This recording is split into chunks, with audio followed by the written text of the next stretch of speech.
Il est grand temps pour toi de voler de tes propres ailes. Tu es trop grand pour rester dans mes jupes. Déménageons. Non, non.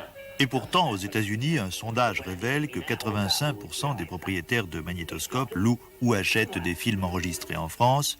Ce système de location de programmes qui, avant l'apparition des magnétoscopes grand public, ne concernait qu'une minorité de privilégiés, connaît désormais un développement spectaculaire.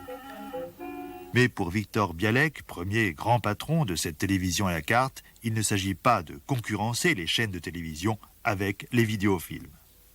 Moi, je pense plutôt, c'est pas une concurrence, c'est plutôt un complément. Les gens qui louent ou qui s'équipent aujourd'hui avec un équipement vidéo sont des gens qui ne peuvent pas regarder la télévision aux heures fixes, qui préféreront de regarder un film après minuit ou dans les heures creuses qui est à leur disposition.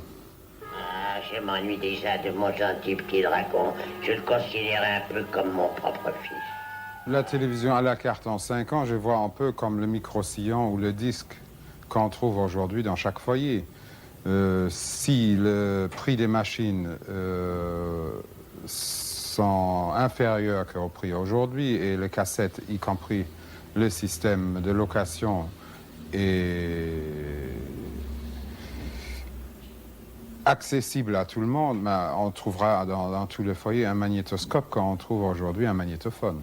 Déjà, certains commerçants, pour favoriser la vente des magnétoscopes, n'hésitent pas à proposer des films enregistrés à la télévision pour 10 ou 20 francs de plus que le prix d'une cassette vierge. Conséquence, à ce rythme, les rediffusions de films et, ce qui est plus grave, les rediffusions de dramatiques, qui ne s'amortissent généralement que sur 2 ou 3 passages, deviendront progressivement impossibles.